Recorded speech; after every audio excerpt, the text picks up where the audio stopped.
Is that your drink? Whose drink is that? Okay, can I have a look at the drink? And cheese and balls. Right, so that's got a colour in it.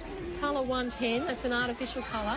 Food detective and nutrition author Sue Dengate thinks she can find the answer to most kids' problems here, in their lunchboxes. You might need to be a food scientist to decode the information, but these children are walking test tubes. It's really bad. In the past few decades, hundreds of additives have crept into their food. Colours, flavours, preservatives. At least 60 of them cause problems for some kids. But which additives affect which kids? Food companies are leaving parents to find out that for themselves. And the results have been disastrous. The authorities have really dropped the ball when it comes to protecting our children. Over the next 2 weeks, these children from Nana Glen Primary School in New South Wales will be cutting the additives from their food. They have a list of nasties to avoid, and for any 6-year-old, it's quite a mouthful. Sorbates, benzoates, nitrates, glutamates. Sometimes they're words, sometimes numbers. Always in the fine print and hard to find unless you know what to look for.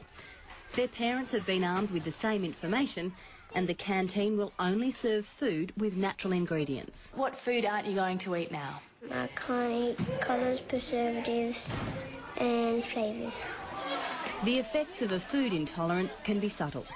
The child who fidgets, the child who can't concentrate, the child who has no friends. They were pretty good in the classroom, but they really seem to be playing up now.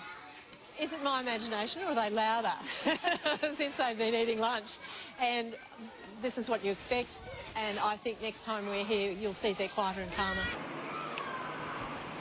It's been 2 weeks since the children of Nana Glen went additive free. We've come back to see if it's actually made any difference at all. Okay, you guys, hurry up. First stop, the principal's office. Laurie Renshaw had to ask teachers, students and parents to cooperate, and he was stunned by the result. Just as an example, this year we've averaged 6 students on detention per week. Over this last week we haven't had 1 student on detention.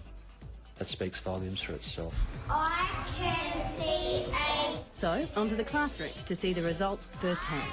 Kindergarten teacher Jenny Wiseman. They listen to instructions better, and they're not so impulsive. I think that's probably the biggest change that I've seen, that they think before they do things, think before they act. Okay, we're going to put that on the stove? Yep. Parents also couldn't believe the most seemingly benign foods could be having such a detrimental effect on their child's behaviour. Helen Barrett found out her son Liam reacted to additive 160B, found in vanilla ice cream and yoghurt.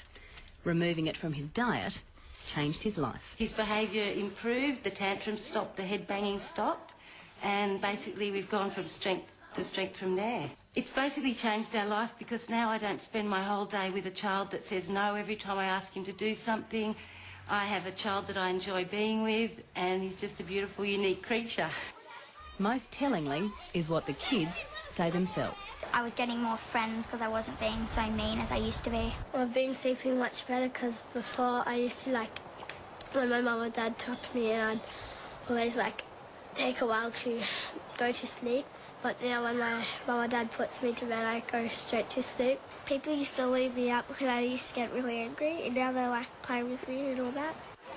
Behaviour isn't the only thing affected. There are physical symptoms as well.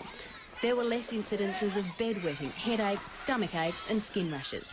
In fact, 60% of children who appeared to have nothing wrong with them are better behaved on an additive-free diet. Nothing but positive feedback. Are you surprised? You might remember, I told you so.